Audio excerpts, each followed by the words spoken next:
जो जैसा कर्म करता है उन्हें 28 प्रकार के नरकों का वर्णन है। जो जैसा कर्म करता है, कुछ बता देता हूं, पूरा दृष्टांत दे 28 नरकों का वर्णन करूंगा तो समझो बहुत सारा दिन इसी में लग जाएगा। क्यों आज कथा लेट क्यों हो गई? क्योंकि एक दिन कथा हो नहीं पाई है। उस दिन भगवान ज्यादा प्रसन्न थे, वृष्टि हो गई, मैं क्या करूं, तो उसकी पूर्ति तो करनी पड़ेगी। मेरी गलती नहीं है भैया, भगवान। आप सोचो महाराज ने तो 60 में सुना दी, 60 में क्या करें? भगवान उस दिन ज्यादा प्रसन्न थे कलश यात्रा के दिन। क्या बोलना पड़ेगा? जो व्यक्ति किसी का हक या अपने भाई का हक खाता है, ऐसे व्यक्ति को ताम्रिश नामक नरक में जाना पड़ता है। ये क्या है महाराज?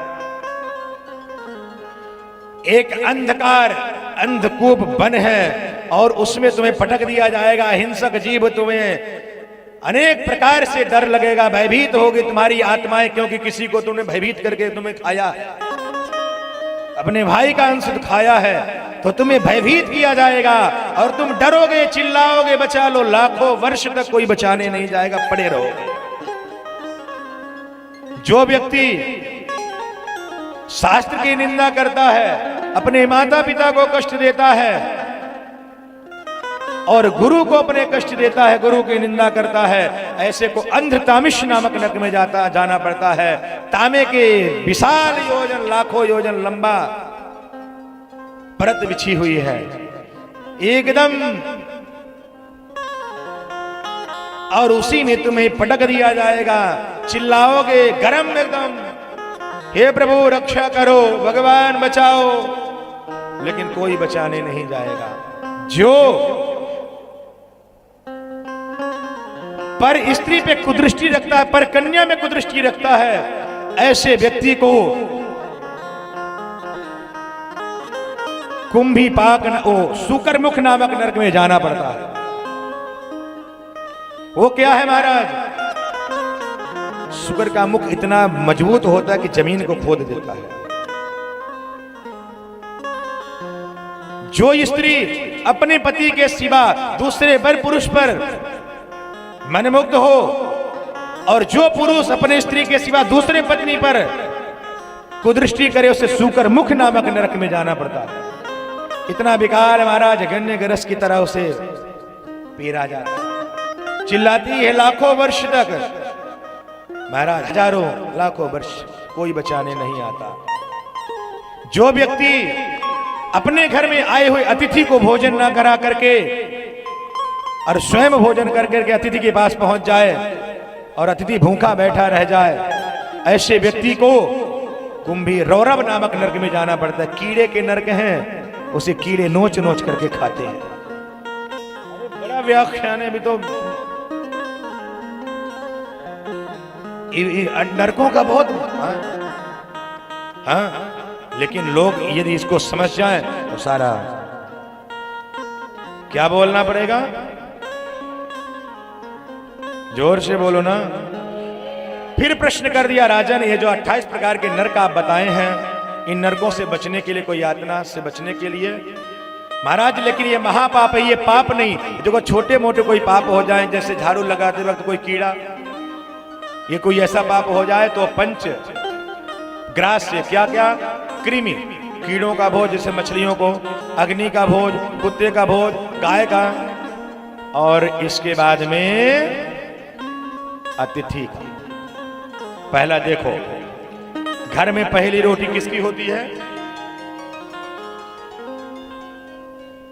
पहली रोटी किसकी होती है? और आखिरी रोटी? आखिरी वाली खाते तो नहीं? नहीं, कोई भरोसा नहीं है, जब ना बचे तो आखिरी वाली। तो फिर जो खाएगा तो भौंकेगा नहीं, पक्का है। इसीलिए मैं बता देता हूं, पहली रोटी सुबह जो बनाओ, बच्चों के लिए भी बना रहे हो तो पहली रोटी बच्चों को मत देना। पहली रोटी गाय माता की है। अब अच्छा, कुछ माताओं का स्वभाव होता है, जो गाय को बनाएंगे छोटी सी डी लिखिए बना देंगे, उसी में जो गाय के अंश को कम करता है ना, भगवान उसे फिर भोजन नसीब नहीं करते हैं, इसलिए गाय के अंश को कम मत करना, बराबर रोटी के। कुत्ते वाली अंतिम में जो बची तो तवे में 2 बार पलटा दिए, कच्चा दे दिए, तो उनको भी अगली बार जब कच्चे मिलेंगे। इसलिए स्वच्छ अच्छा भोजन जो किसी को कराना है तो अच्छा। और आखिरी में शाम के समय जब जो रोटी बचे, बढ़िया। हाँ, हमारे एक संत हुए नामदेव जी महाराज, महाराष्ट्र में बहुत बड़े संत हुए। उन्होंने एक बार रोटी बना रहे थे तो उन्होंने 4 रोटी बनाई, एक तो गौ माता के लिए और एक अग्नि में होम करने के लिए, और एक वही ठाकुर जी को भोग लगा करके अग्नि में होम करते थे, और एक कुत्ते के लिए और एक अपने लिए।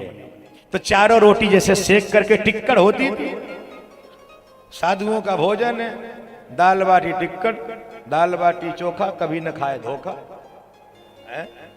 तो ये भोजन है। तो महाराज टिक्कड़ बनाए और टिक्कड़ बना के घी बगल में रखे हुए थे साइड में, और उसमें रखने के बाद एक कुत्ता आया, वो चारों रोटी मुख में दबाया और लेके भाग गया।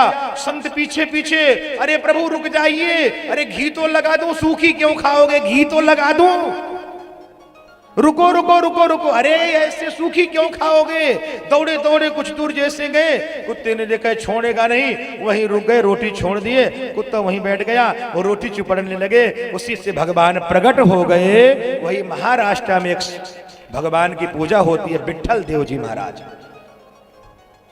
महाराष्ट्र में विट्ठल देव जी महाराज वही है, प्रत्यक्ष प्रकट हुए भगवान साक्षात। तो कहने का भाव, तुलसी इस संसार में सबसे मिलिए धाय, ना जाने किस रूप में नारायण मिल जाए। मेरे प्यारे, इसलिए कभी सबसे बड़े प्यार से, आदर से, भाव से, सम्मान से। तो महाराज धोखे से पाप हो जाए तो बोले उसके लिए 5 ये ग्रास करोगे तो कभी आपको पाप नहीं लगेगा।